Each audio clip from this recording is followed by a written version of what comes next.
오송 지하차도 참사가 왜 인재인지 세 가지 관점에서 정리해 보겠습니다. 먼저 참사의 시작은 미우천교 제가설 공사 현장 옆 뚝이 무너지면서 시작됐습니다.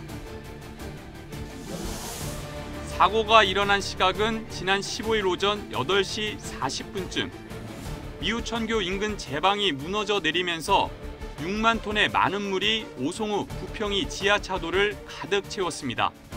단 2~3분 만에 벌어진 일입니다. 차량 10여 대가 지하차도 안에 갇혔습니다. 그냥 이 조금만 와도 쓸려 나가게 생겨 있거든요. 가져놓은 게 아니라 임시로 한 거라. 언론에 보도된 주민들 말에 따르면 미우천교를 새로 지으면서 다리 끝부분과 겹친 기존 제방 40m가량을 허물었고 홍수가 나기 전 임시로 제방을 설치했다고 합니다. 사고가 난 바로 그 지점입니다. 문제는 임시 제방 높이에 있었습니다. 행복청이 임시 제방을 설치한 건 사고 나기 일주일 전쯤이고 주변 제방 높이보다 턱없이 낮아 많은 물을 감당하지 못했을 거라는 지적이 나옵니다. 물은 높은 곳에서 낮은 곳으로 흐르는 만큼 낮은 임시 제방 쪽으로 물이 몰릴 수밖에 없었습니다. 주민들 말로는 미호강 제방 자체가 이전에 있었던 여러 차례의 홍수에도 끄떡없었다고 합니다.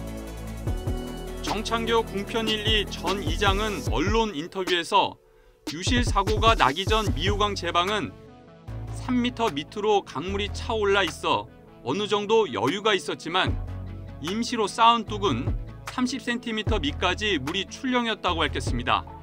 임시 제방 높이의 문제점을 지적한 것입니다. 행복청은 이를 적극 반박합니다.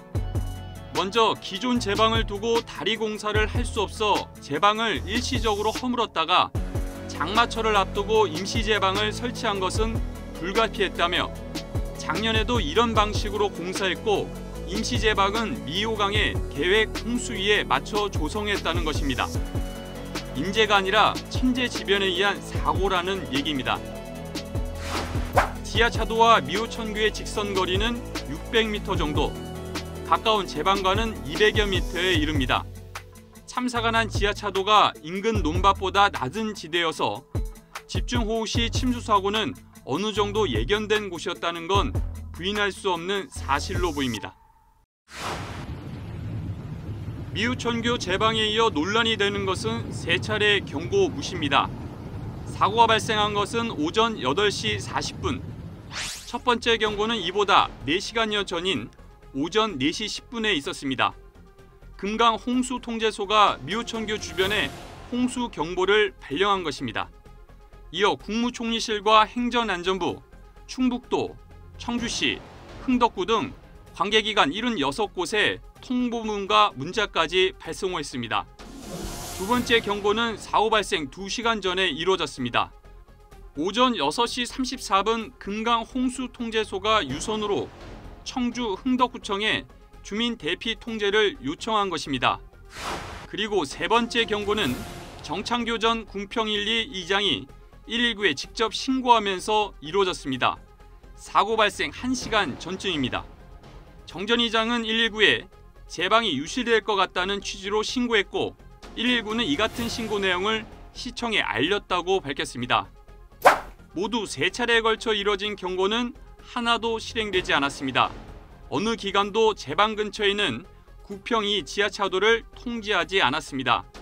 결국 오전 8시 40분 범람한 미호강물이 지하차도로 흘러들어갔고 청주의 747번 급행버스는 폭우로 통제된 다른 길을 피해 이곳 지하차도를 지나다 사고를 당했습니다. 행정안전부는 지난 2019년 전국에 있는 위험 지하차도 145곳을 새 등급으로 분류하고 호우경보 등이 발령되면 즉각 통제하도록 했습니다. 다만 구평2 지하차도는 통제되지 않았습니다. 충북도 도로관리사업소가 별도의 세부 매뉴얼을 운영했기 때문입니다. 궁평2 지하차도는 전국 단위의 통제 계획 밖에 있었던 셈입니다. 지난 2020년에는 집중호우가 있을 때 침수 우려가 있는 지하차도에 원격 자동 차단 설비를 구축하기로 했습니다. 부산 지역에 집중호우가 내렸을 때 사망자가 여러 발생했던 초량 제1지하차도 침수 사고를 계기로 계획이 이뤄졌습니다. 정부가 이 같은 조치를 내린 이유는 집중호우로 동시다발적인 피해가 발생하는 상황에서 여러 시설을 동시에 통제할 수 있어야 한다는 지적을 반영한 것입니다.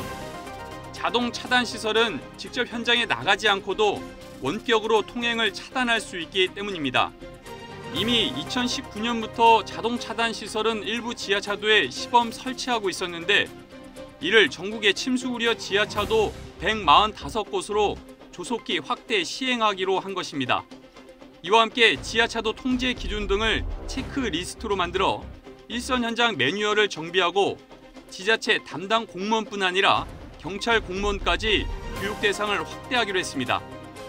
이런 전국 단위 예방 조치 계획이 구축되기 시작한 게 바로 4년 전부터입니다.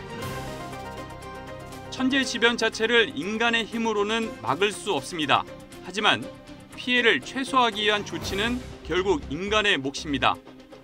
임시 제방을 다른 정상적인 제방처럼 좀 더 견고하게 만들었다면, 세 차례 경고 가운데 마지막 경고라도 실행에 옮겼더라면, 그리고 행안부가 몇 년 전부터 추진했던 지하차도 특별관리가 제대로 이루어졌다면 이번 참사는 일어나지 않거나 피해를 최대한 줄였을 것입니다. 그래서 이번 오송 참사는 인재입니다. YTN 뉴스를 더 많이 보고 싶으시다면 여기 구독 버튼을 눌러주세요. 추천 영상도 누르면 바로 재생됩니다. 또 뉴스 속보 알림을 받고 싶으시면 휴대폰에서 YTN 앱을 다운로드해보세요. 늘 저희 YTN 뉴스를 시청해주셔서 감사합니다.